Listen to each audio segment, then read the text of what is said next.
जिन्ना mail जोल में बहुत ज्यादा गर्म जोश नहीं थे।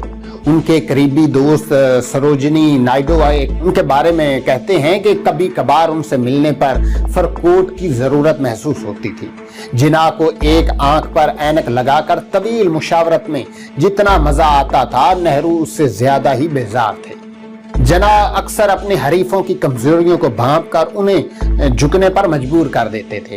वो किसी भी किस्म का तस्वीया कबूल करने के लिए उस वक्त तक तैयार नहीं होते थे जब तक कि उन्हें पहले से ज्यादा पेशकश न की जाए। उन्होंने एक बार बरतानवी मुसन्निफ ब्योरली निकोलस को नेहरू के बारे में बताया, उस जिंदगी में कोई चीज ऐसी नहीं जो हम दोनों को जोड़ सके। हमारे नाम, हमारे कपड़े, हमारा खाना सब एक दूसरे से मुख्तलिफ है। हमारी मुआशी जिंदगी, हमारे तालीमी ख्यालात में औरतों और जानवरों के बारे में हमारे नजरियात भी एक दूसरे को चैलेंज करते हैं। पाकिस्तान बनाने का ख्वाब किसी और ने देखा था, लेकिन पाकिस्तान को हमेशा जिन्नाह के नाम से मुंसलिक होते देखा गया।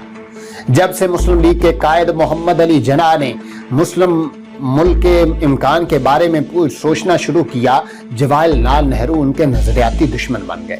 नेहरू ने हमेशा इस ख्याल की मुखालफत की कि मुसलमान और हिंदू एक दूसरे से मुख्तलिफ हैं। उनके नजदीक हिंदुस्तान की असल शनाख्त हिंदुओं, मुसलमानों, सिखों और ईसाइयों की आमेज़श थी। उनकी नजर में हिंदुस्तान अमेरिका की तरह था, जो अपने अंदर मुख्तलिफ सकाफतों को समेटने की शानदार सलाहियत रखता था। नेहरू के असूल इस ख्याल के मुनाफी थे कि एक जदीद मुल्क भी मजहब पर मबनी हो सकता है। वो इस सोच को करूने वस्ता की सोच समझते थे।